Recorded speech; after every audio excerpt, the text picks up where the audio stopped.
Janë shpallur 55 projektet fituese të thirrjes së parë për bashkëprojekte ndërmjet studiosëve shqiptare dhe diasporës akademike, mbështetur nga programi READ, një nisëm e përbashkët e Agjencisë Kombëtare të Kërkimit Shkencor dhe Inovacionit dhe Fondacionit Shqiptaro-Amerikan për Zhvillim. Në këtë thirrje aplikuan 477 studiues nga 15 vende të botës, përfshirë Shtetet e Bashkuara, Mbretërinë e Bashkuar, Gjermaninë, Italinë, Francën, Zvicrën, Suedinë, Kanadanë e të tjerë. 55 projektet e përzgjedhura përfaqësojnë fusha me prioritet të lartë, si shkencat mjekësore, teknologjia, mjedisi, energjia, turizmi, ekonomia dhe bujqësia, duke ndërlidhur studiues të diasporës me akademik nga 13 universitete publike e private në Shqipëri.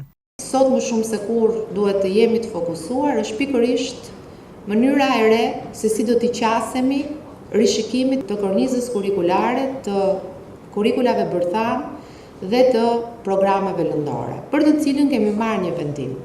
Na duhet që të rishikojmë, sidomos lëndët të lidhura me tekstet që kanë të bëjnë me STEM-in, pra me lëndët kryesore të shkencave, dhe gjithashtu të orientojmë në mënyrë më të qartë edhe ndoshta edhe të lidhur me kontekstin, pra të kontekstualizojmë këto koncepte të lëndëve shkencore, por edhe ato shoqërore, në funksion të përfitimit të më shumë dijeve, kompetencave të nxënësve, dhe nga ana tjetër duhet të shohim se si ne të organizojmë edhe më mirë orën mësimore, bazuar në programin lëndor.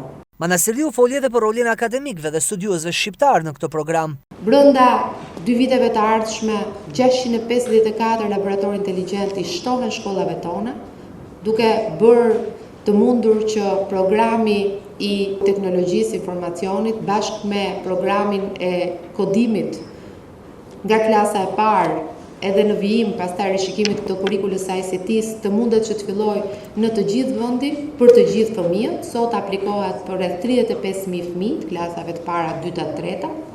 Kemi bërë një punë vërtet të mirë sa i përket laboratorëve të shkencave, kimi, fizik, biologji në institucionet tona të arsimit parauniversitar, duke i pajisur me mjete didaktike dhe me pajisjet nevojshme për ta bërë mësimin shumë praktik.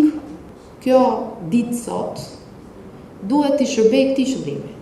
Pra duhet të ulemi dhe të mendojmë çfarë mund të përmirësojmë ne më shumë tek të gjitha lëndët, duke filluar nga klasa e parë deri në klasën e 12. Programi READ është pjesë e një skeme më të gjerë të mbështetjes së kërkimit shkencor, ku për vitin 2025 janë shpallur 181 projekte fituese, përfshirë dhe 126 projekte kombëtare të shpallura pak ditë më parë.